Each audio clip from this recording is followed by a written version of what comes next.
బీసీలు అంతా ఏకమయ్యారు. ఏకమైనందుకు తలకొండపల్లిలో కూడా తీవ్రమైన వ్యతిరేకత కాంగ్రెస్ ప్రభుత్వం మీద వస్తుంది. కాబట్టి తీన్మార్ మల్లన్న సస్పెండ్ చేసినందుకు మాజీ జడ్పీటీసీ నరసింహ గారు ఆయన మాటల్లో కాంగ్రెస్ ప్రభుత్వాన్ని వ్యతిరేకిస్తున్నాడు. ఒకసారి మీరు వినండి.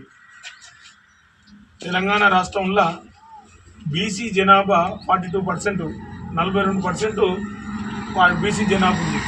బీసీ జనాభా గురించి జనాభా ప్రాతిపదికన తీన్మార్ మల్లన్న గారు అడిగితే పార్టీ నుండి సస్పెండ్ చేయడం ఎంతవరకు కరెక్ట్? జనాభా ప్రాతిపదికన జనాభా ప్రక్షాళన చేసి నమ్మన్నా బీసీలు, ఎస్సీలు, ఈ అందరు మిగతా క్యాస్ట్ ఎంతమంది ఉన్నారు ఏం కదా అనేది ప్రక్షాళన కులగణన చేసి మంచిగానే ఉంది.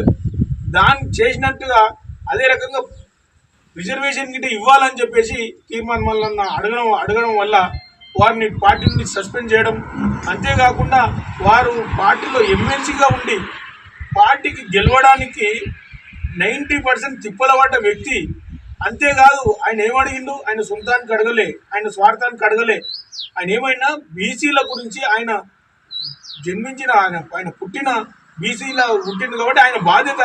బీసీలు ఇంతమంది ఉన్నారు, వారికి లబ్ధి చేకూర్చాలనే ఆలోచనతో బీసీ జనాలను బీసీలకు రిజర్వేషన్ 42% ఇవ్వాలని చెప్పి అడిగితే దానికి వారిని అందరూ కలిసి వారిని పార్టీ నుంచి సస్పెండ్ చేయడం ఇంతవరకు కరెక్ట్. ఏది ఏముండని మున్ముందు ఇటువంటి ప్రజలకు వ్యతిరేకంగా బీసీ కులాలకు వ్యతిరేకంగా చేస్తున్న ప్రభుత్వాలను, పార్టీలను భూస్థాపితం చేస్తారు.